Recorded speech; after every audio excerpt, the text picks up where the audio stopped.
avec le retour de Rachid Ghezal, est-ce qu'il serait pas le moment de remettre les pieds dans les moments clés de cette interview? Parce que ce qu'il y a d'intéressant avec son profil, c'est que pour les gens qui l'ont vu jouer, je pense qu'on va tous tomber d'accord sur le fait qu'il avait un profil très prometteur. Mais comme beaucoup de nos jeunes issus de notre centre de formation, il est passé de prometteur à je m'en vais, et pourquoi du coup? Bref, on écoute. Moi, mon idée, c'est de prolonger parce que je suis en plein kiff. Je suis avec un coach que je kiffe. Je joue. J'ai mes potes autour de moi. Je suis dans ma ville. Moi, je veux prolonger. Y a Je pas de veux raison de jouer. partir. Ça se fait pas pour plein de raisons. Au final, tu pars. Tu signes à Monaco, mais à contre-cœur. Donc aussi après là-bas, tu Et pars. pourquoi ça se fait pas, Rachid? Une négociation, c'est une histoire de chiffres au début. Le président qui fait un petit peu la pression pour vite que je signe en jouant avec les supporters. Tu commences la saison, t'es un peu à la cave. Et au final, on tombe d'accord sur les chiffres tard. Et après.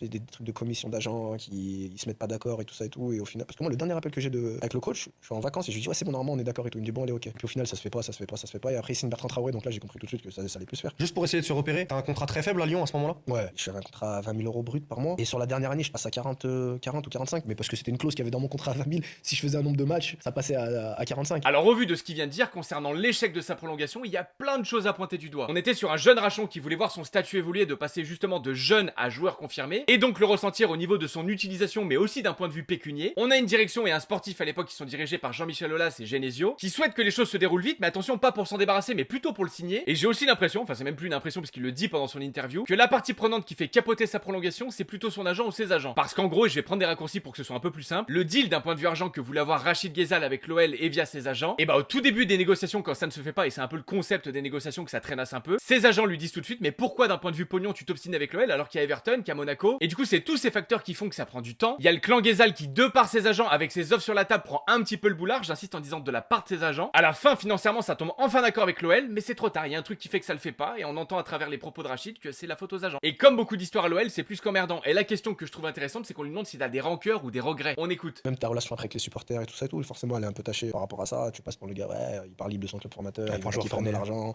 on l'a formé, il part comme un bandit, il voulait demander le salaire à je sais pas qui, alors que c'était pas vrai. Mais bon, après, comme je l'ai dit, ça fait partie du jeu. T'en as un peu voulu aux dirigeants à ce moment-là parce que J'en ai plus voulu à moi au final parce que j'aurais peut-être fait les choses différemment Mhm. en termes d'entourage, en termes de tout ce qu'on veut. t'aurais fait autrement aujourd'hui? Ouais, bien sûr, j'aurais trouvé le moyen de prolonger. Voilà, vous savez tout, tout ça n'aurait été qu'une énorme parenthèse de 10 ans finalement avec l'OL. Aujourd'hui, il est de retour avec un nouveau rôle où certes il va jouer du côté droit, mais il va aussi encadrer les jeunes et je trouve que c'est une bonne chose. Bref, moi en tout cas, j'ai hâte de voir ce que ça va donner.